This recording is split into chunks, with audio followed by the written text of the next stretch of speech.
Many of us are probably uncertain on what our role is in these changes that are being implemented in the workplace and in the general community and in the country right now, and even the whole world. And what I'll tell you is that what I learned from this workshop, one, is that it's okay to be uncertain.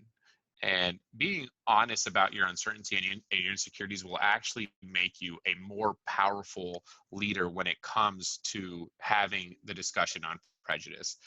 So many different things are possible for me. So I come from a corporate background where I'm managing a diverse team of individuals with different backgrounds, different mindsets.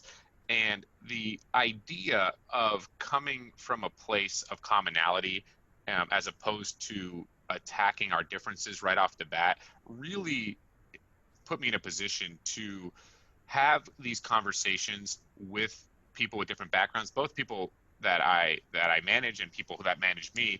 I'm right in the middle of that corporate ladder right now, so I have a layer of bosses who are managing my work, and I have a team that I'm managing as well, right? So being in a position where I can have these discussions from a place where I don't think I'm attacking them and they don't feel attacked, right? Because I think a lot of the time we don't think we're attacking the other person without fully understanding that they might feel attacked, right? And it's not really our determination if we're attacking them or not, right? It's the way we make them feel.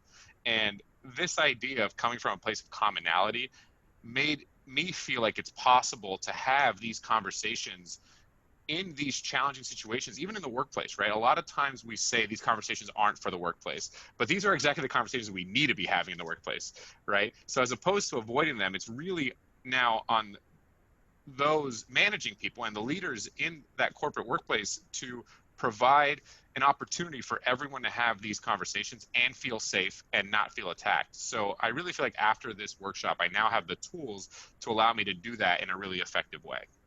It had like this lighthearted feel to it, which I thought was impossible, right? We're talking about such a dense, daunting topic.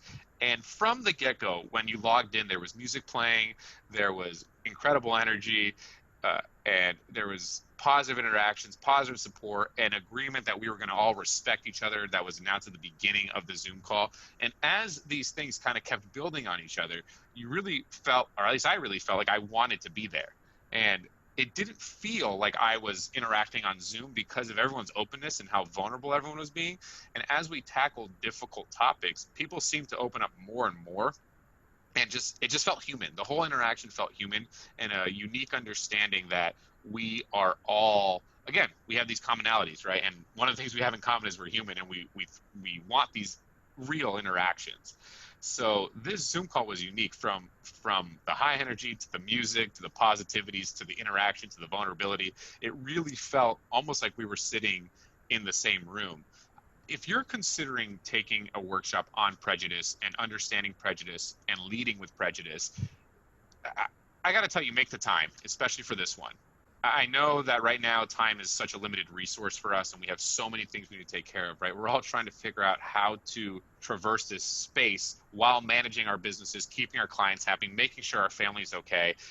And I left this training feeling so healthy and so good about myself that I was taking these steps and really understanding where I was deficient. And while normally that seems like such a negative thing, somehow after this training, I left thinking, wow, like look at all these areas that I could improve. And I think that's a complete reflection on the way the training was presented and the way the workshop was structured and the positive interactions we had. I would tell you that if you are truly interested in understanding how to have a discussion on privilege and prejudice in your workplace, make the time. It's one of those things I keep reflecting on day in, day out, where I'm just like, wow, I'm so happy I did that. And I'm so happy I understand that. So what I'll tell you is if you're scared, even more reason to jump into this, because Chemi creates a safe space where all those fears seem to kind of slowly drift away over the time period. And you start really understanding more about yourself that will allow you to really serve others correctly in this space and make sure that you're helping them get over their fears as well.